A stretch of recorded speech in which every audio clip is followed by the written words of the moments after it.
வணக்கங்க. நான் அஜித்துக்காக தான் பேசுகிறேங்க. அஜித்தோட அம்மா கணவர் இல்லாமல் 2 குழந்தைகளை நல்லபடியாக வளர்த்துருக்காங்க. அந்த பையன் மேலே ஒரு நம்பிக்கை தான் எல்லாருமே சொல்கிறாங்க. 2 பெண்மணிகள் கம்ப்ளைண்ட் கொடுத்துருக்காங்க நகையை காணாம. அவர் அப்படியே எடுத்திருந்தாலும் அதை விசாரிக்கிறதுக்கு எல்லா உரிமையும் வேணுங்க. எந்த ஒரு இது இல்லாமல் அந்த பையனை அடித்து 6 பேர் சேர்ந்து கொடுமைப்படுத்தி அந்த பையனை எவ்வளவு தூரம் அடிக்க முடியுமோ அவ்வளவு தூரம் அந்த பையன் எப்படிங்க தாங்கினாருன்னே தெரியல. உயிரையும் விட்டுட்டாரு. நம்ம இதே இது சாத்தான் குளத்தில் 2 பேருக்கு அப்பாவுக்கும் பிள்ளைக்கும் நடந்தது. ஜெயராஜ் அவர் மகனுக்கும். அதுக்கே இன்னும் 6 வருஷம் வழக்கு போயிட்டுருக்குங்க. இதே மாதிரி தொடர்ந்து நடந்துகிட்டே இருந்தால் அந்த குழந்தைய அந்த அம்மா எவ்வளோ கஷ்டப்பட்டு வளர்த்தாங்க. அவங்களுக்கு நீதி கண்டிப்பாக கிடைக்கணுங்க.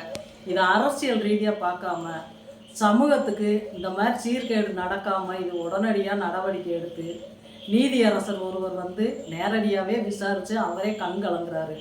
அந்த மாதிரி நீதியரசர்கள் இதுக்கு கடுமையான நீதி வழங்கணுங்க. இதே மாதிரி திருப்பூர்லேயும் ரிதன்யாவுக்கு வலது கால் எடுத்து வச்சு வாழ போன பொண்ணுக்கு வாக்கரிசி போட்டாங்க. அந்த தாய் தகப்பனுக்கு இதுவரைக்கும் எந்த இதுவுமே கிடைக்காம அவங்களும் கவலையோட கண்ணீரோடு இருக்காங்க. அதையும் உங்களை மாதிரி தயவு செஞ்சு நீதியரசர்கள் தலையிட்டு அவங்களுக்கும் நல்ல தீர்ப்பு வழங்கணும்னு தாழ்மையோடு கேட்டுக்கிறேங்க. இது நம்ம தமிழ்நாடாக இருக்கட்டும், எங்கேயா இருக்கட்டும், இந்தியாவாக கூட இருக்கட்டும், இந்த மாதிரி கொடுமைகள் நடக்காமல் நீங்கள் தாங்க பொதுமக்களை காப்பாற்றணும். இதில் எல்லாருமே குரல் கொடுக்கணுங்க. நம்ம வீட்டுக்கு நடந்த கொடுமையாக நினச்சி எல்லாரும் இதுக்கு குரல் கொடுக்கணுங்க. நம்ம அவங்களுக்கு நடந்துருச்சு இவங்களுக்கு நடந்துருச்சு நமக்கு என்னான்னு இருக்காதீங்க. மதுரை மாவட்டம் மண்ணுங்க ரொம்ப ஈரமுள்ள அது.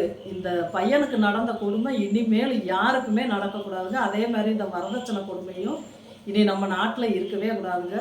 நன்றி, வணக்கங்க.